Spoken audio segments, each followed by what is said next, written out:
మందిని ముంచుడెట్లా అని మంచిగా ట్రైనింగ్ అయ్యి వస్తట్టున్నారు కొందరు. ఎక్కువ మిత్తి కట్టిస్తామనగానే ఉత్తగిన ఊరికి పైసలు పోగొట్టుకుంటురు. మా కంపెనీలో పైసలు పెడితే డబ్బులు ఇస్తామనగానే అట్లా మోసపోతురు.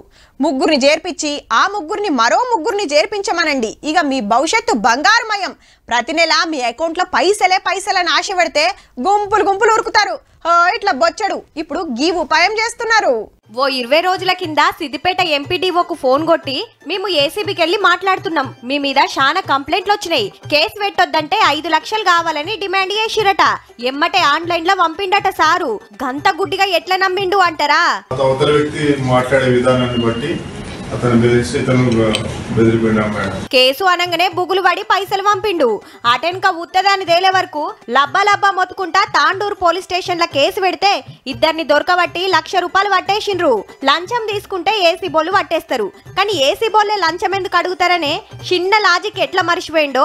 ఇక అటు ఆంధ్రల సుతా ఓ పాత ఎమ్మెల్యేకు సిబిఐ ఆఫీసర్ల లెక్క ఫోన్ చేసి 50 లక్షలు గుంజిరట.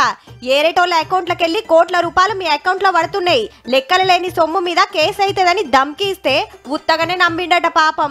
అటెన్క ఫోన్ చేస్తే స్విచ్ ఆఫ్. కేసు పెడితే పోలీసులు ఎంక్వైరీ చేస్తున్నారు. ఏసీబీ సిబిఐ అనగానే ఉత్తగానే బుగులు పడి అడిగినంత చదివేయకుండా అసలు మీరేం తప్పు చేసిండ్రో మొదలు తెలుసుకుంటే మంచిది.